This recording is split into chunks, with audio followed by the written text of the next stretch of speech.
All right, welcome. Today we're diving into a really challenging idea from a new historical analysis. It's an argument that takes a pretty well-known, even celebrated piece of Indian history and completely flips it on its head.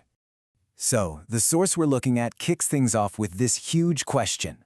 What if a movement that we've all learned was about social progress was never actually about reform in the first place? And it doesn't stop there. It pushes even further, asking us to consider a much more unsettling possibility. What if its real purpose was strategic, a kind of psychological warfare meant to disarm an entire civilization? Now, just so we're all on the same page, everything we're talking about today comes from Chapter 12 of this new analysis, and its whole argument really boils down to one powerful idea, that you don't always need swords to conquer people. Sometimes, ideas are a whole lot deadlier. Okay, so how on earth does the author even begin to build a case like that? Well, it all starts with what they call the colonial playbook. At the very heart of this strategy, according to the chapter, was this really cold, pragmatic calculation. You see, communities weren't seen as groups of people with rights or cultures. They were just pieces on a chessboard, either assets you could use or threats you had to manage. And the math, the source says, was pretty straightforward. You've got the Hindu majority, with its massive numbers and deep cultural history, seen as the biggest potential long-term threat to British rule.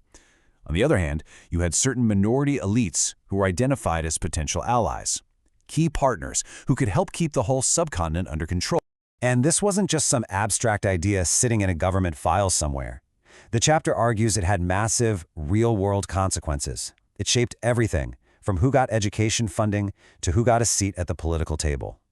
And maybe most importantly, it decided whose voice was going to be amplified in public. And that right there leads us to the heart of the strategy. It wasn't just about silencing people. It was about actively choosing a narrative and blasting it out for everyone to hear. So here's the really crucial point.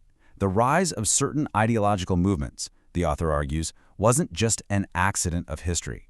The chapter claims the colonial administration basically put its thumb on the scale, giving money, support, and legitimacy to the ideas that served their strategic goals. And what you end up with, according to the source, is this glaring double standard.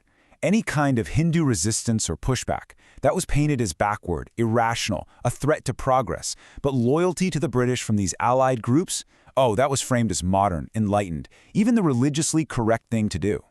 To back this up, the chapter points to texts from figures like Sir Syed Ahmad Khan. It argues that when you look at his writings, a theme keeps popping up again and again. This idea that being loyal to a foreign colonial power wasn't just a smart political move, but it was perfectly acceptable, even desirable from a religious standpoint. Okay, so that brings us all the way back to the huge question we started with. If this was the playbook, and those were the moves, what was the endgame? Well, the source provides an answer that's pretty stark. So let's ask it again plainly. Was this celebrated movement really about helping people and improving society?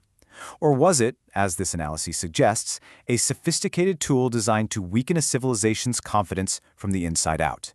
And here it is, the chapter's conclusion, that the movement, regardless of the good intentions of some of the people inside it, ultimately worked as a kind of shield, an ideological buffer that protected colonial power. An ideological buffer. So what does that even mean? Well, the source says it worked in three key ways. First, it sowed division, which made any kind of united pan-Indian resistance much, much harder. Second, it gave a moral and religious justification for working with the British. And third, it intellectually cornered the Hindu majority, framing their entire worldview as something incompatible with the modern age. But the story doesn't just end there, back in the history books. The analysis argues that the shockwaves from this strategy didn't just vanish when the British left. They created an imbalance, one that's still being felt today. Yeah, the author's final takeaway is that this whole strategy created a deep, long-term civilizational imbalance. Basically, a thumb was put on the scales of history, and its effects, the argument goes, are still shaping politics, society, and identity right now. Now, it's really important to get this next part. The author is very clear about their intention here. They state that the purpose of this analysis isn't to point fingers or stir up hatred. It's presented as an attempt to find historical clarity, to really understand the mechanics of power for the sake of self-awareness today. And so, that leaves us with one final thought, a question the source really wants us to wrestle with. When we look at our own history, what are we really after?